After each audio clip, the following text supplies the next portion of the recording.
Hey Facebook, my son wanted to bring spam musubi to his Christmas party, and check it out. Here is the recipe for the marinade. Check it out. This is 1/4 cup soy sauce, 1/4 cup oyster sauce, 1/2 cup white sugar, and that's about 3 cans of spam right there. Just cook it up, thicken up the sauce, and re-marinate it after the sauce has thickened. And here we go. He's about to get one ready. Check it out. So you got the spam musubi mold, pushing down the rice and the seaweed. Check it out.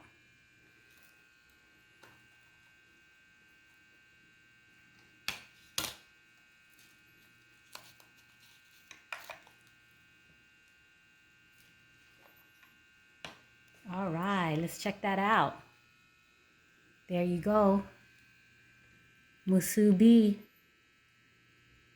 One of these costs about almost $4 in the store.